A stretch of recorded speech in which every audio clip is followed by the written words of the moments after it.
Okay, class, today's lesson is on circumference. Circumference is just the fancy name for the perimeter of a circle. Okay, and with circumference, with this special name, we have a formula which is represented in two different ways. So, in the formula, what do the different letters mean? R means radius, so it's the radius of a circle. D is the diameter of a circle. P is pi. It's a constant number. You have to use, do not use the approximation, use your calculator. So you've got to use the pi button on your calculator. You all have one. We got to find it. We got to use it.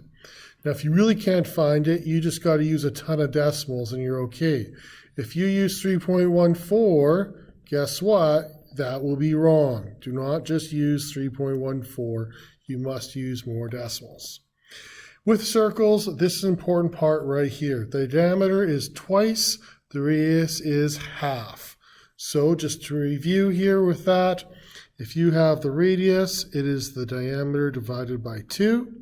And if you have the diameter, it's the radius times 2. Okay, so 2 times r. Now, if we have radius, we can use this first formula. And if we have diameter, we can use the second formula. You have to decide how to do it. So typically our diameter goes to the center of the circle. And so here our diameter is 14, which means the radius is 7. You can choose formula to use. You can choose this c equals 2 pi r or c equals pi times d. What the formulas actually mean is the circumference equals 2 times pi times r. And the other one, c equals pi times d. So letters beside each other are multiplications.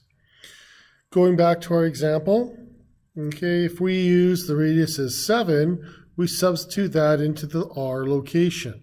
And so we get 2 times pi times 7. Now watch me on my calculator. Okay, on my calculator I go 2 times pi, which is right here, times 7. Press equals 43.98. Okay.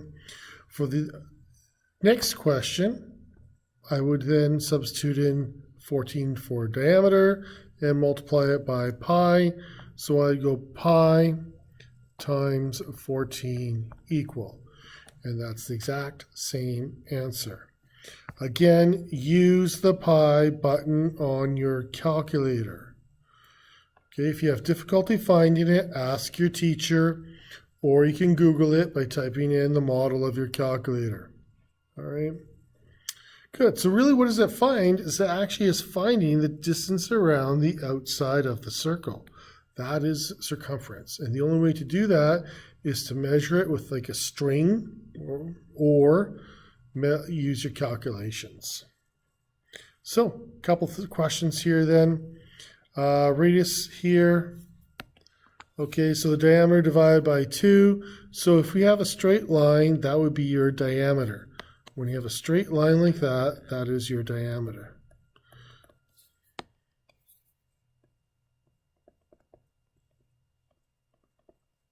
Okay, but from the middle to the outside, this is your radius.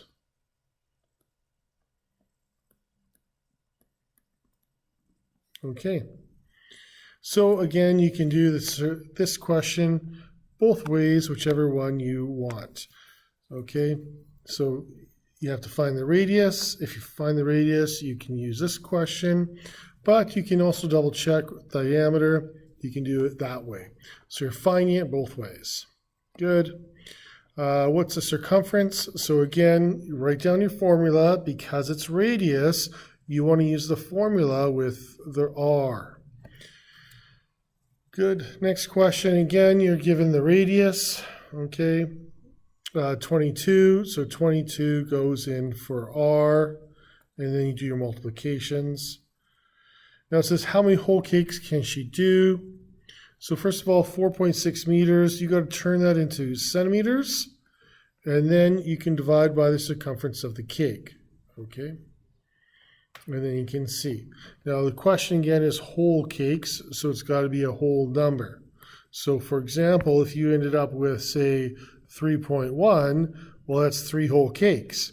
If you ended up with 3.8, even though it's very close to 4, that would be wrong.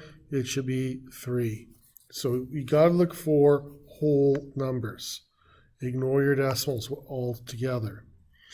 This one here is a little tricky. So really, what do you have? You actually have one complete circle. Okay, so you actually have one complete circle. It's split into 2 halves, but it is just one complete circle. So you have to find the circumference using c equals 2 times pi times r, figuring out what r is, okay, or you can use the pi times diameter, all right, and there you go. Good. Now what you also have to do, though, is on the ice arena, you got to add the 4s. So it's the circumference plus 4 meters plus 4 meters. It's not really an ice rink, it's a flower garden, but it's the shape of an ice rink. That's why I said that. Good. Don't forget to get the total. So you add your circumference plus the 2 sides, and that gives you your grand total. Next one, circumference of the tire. So the circumference is 66, so now you're working backwards. So for this question here, you're going to substitute in 66 in for circumference and work backwards. So you'll get rid of 2 pi r by dividing by 2 pi, and then divide by 2 pi over there. Okay. So r equals that. Go to your calculator and figure it out. Now that's just the radius, though. So to find the diameter, what would you have to do? Times it by 2. Okay, don't forget that part. Good. And those are the questions for your homework. Any questions, let me know.